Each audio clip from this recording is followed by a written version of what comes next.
শখ কোনো তুচ্ছ জিনিস না। মানুষ বাঁচবেই আর কতদিন, একদিন আজরাল এসে ঠিকই উপরে নিয়ে যাবে। তাই শখই যদি পূরণ করতে না পারি তাহলে মানুষ হয়ে আর জন্ম নিয়ে কি লাভ। পৃথিবীতে এরকম অনেক মানুষ আছে যারা শখের জন্য নিজের জীবনকেও বাজি রাখে। কথায় আছে না, শখের তোলা 80 টাকা। তাই সেই শখ পূরণ করতে কে না চায় বলেন।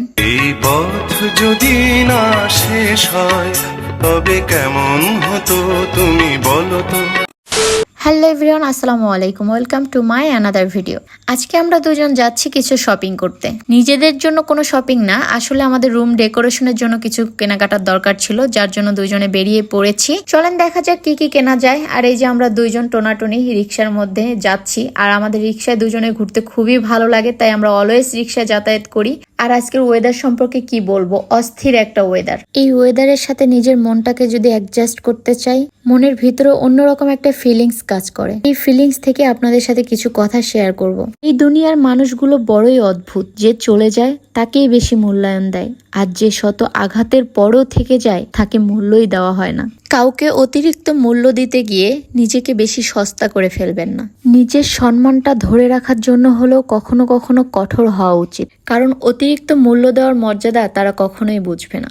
যে তোমার বিশ্বাস ভেঙেছে তাকে তুমি ধন্যবাদ দাও, কারণ সে তোমার চোখে আঙ্গুল দিয়ে দেখিয়ে দিয়েছে সবাই বিশ্বাসের যোগ্য নয়। স্বার্থপর মানুষগুলো হাজারো সফলতার মাঝেও সুখ খুঁজে পায় না। একটু চিন্তা করে দেখুন, কে সময় নিয়ে আপনার সাথে কথা বলে আর কে সময় পেলে আপনার সাথে কথা বলে। পৃথিবীতে কঠিন বাস্তবতার মধ্যে একটি বাস্তব কথা হলো, মানুষ যখন তার সফলতার দ্বারে পৌঁছে যায়, ঠিক তখনই তার প্রিয় মানুষটি হারিয়ে যায়। আপনি যখন একা হয়ে যাবেন, তখন আপনার পাশে থাকার মতো একটি মানুষও পাবেন না, আর আপনার এই একাকিত্ব আপনাকেই বহন করতে হবে। সম্পর্ক যদি মন থেকে হয় তাহলে ভাঙতে চাইলেও ভাঙে না, কিন্তু সম্পর্ক যদি স্বার্থ দিয়ে হয় তাহলে শত চেষ্টার পরেও জুড়তে চাইলেও জুড়ে না।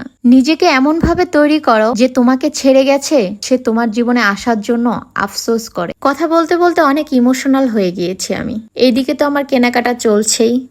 তোমাকে এটা দিয়ে প্রপোজ করতে হবে, বুঝছো?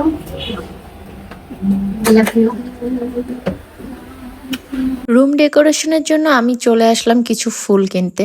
আর এখানে এসে এত এত ফুল দেখে আমার তো পুরাই মাথা নষ্ট, আমি কোনটা থুয়ে এখন কোনটা কিনবো। প্রত্যেকটা ফুলের টব দেখতে এতটাই সুন্দর লাগতেছে, দেখে মনে হচ্ছে অরিজিনাল কাঁচা ফুলের টব। এখানে বিভিন্ন ধরনের ফুলের টব ছিল, গাছ ছিল, তো আমি বেছে বেছে এখান থেকে কিছু ফুল নিলাম। দেন হচ্ছে গিয়ে আমি এই যে গাছটা নিয়ে নিলাম। আর আমার এই ফুলের গাছটা খুবই পছন্দ হয়েছে, যেহেতু আমি লাইভ করি সেহেতু আমি চিন্তা করলাম যে লাইভ রুমের জন্য এই গাছটাই বেস্ট। তাই আর দেরি করলাম না, পছন্দের জিনিসটা দামাদামি করে নিয়েই নিলাম ফাইনালি। দেন আমাদের এখান থেকে কেনাকাটা শেষ হয়ে গেল, আপনাদের ভাইয়া বিল করতেছে। এখান থেকে আমরা অনেক ধরনের ফুলই কিনেছি, দেন আমরা ফুলের গাছও কিনেছি, দেখতেই পারছেন আপনারা।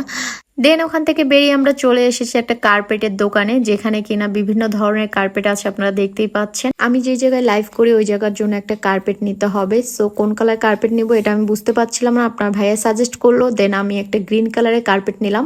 দেন আমরা চলে আসলাম ব্যানারের দোকানে। এখানে আমরা ডিএস ফ্যাশনের একটা লোগো বানাবো। কথা শেষ করে পছন্দ মতো একটা লোগো অর্ডার দিয়ে দিলাম ডিএস ফ্যাশন নামে। কিছু অ্যাডভান্স করে লোগোটা বানাতে দিয়ে দিলাম, 1 সপ্তাহের মধ্যে পেয়ে যাব। আর আজকে সমস্ত কেনাকাটাই ছিল আমার লাইভ রুমের জন্য। ভিডিও করতে গেলে ব্যাকগ্রাউন্ড ভালো না লাগলে ভিডিও করতে মন চায় না। সো যাই হোক গাইস, আমার সবকিছু কেনাকাটা মোটামুটি কমপ্লিট। চলুন দেখা যাক এই জিনিসগুলো দিয়ে আমি আমার লাইভ রুমটাকে কিভাবে সাজালাম। সো গাইস, এই ছিল আমার লাইভ রুমের রুম ডেকোরেশনের ফাইনাল লুক। আর আপনাদের কেমন লাগলো অবশ্যই কিন্তু কমেন্ট করে জানাবেন। আজকের মতো এখানেই বিদায় নিচ্ছি। ভিডিওটা যদি আপনাদের ভালো লেগে থাকে অবশ্যই লাভ, লাইক, একটা শেয়ার দিয়ে পাশে থাকবেন। আল্লাহ হাফেজ।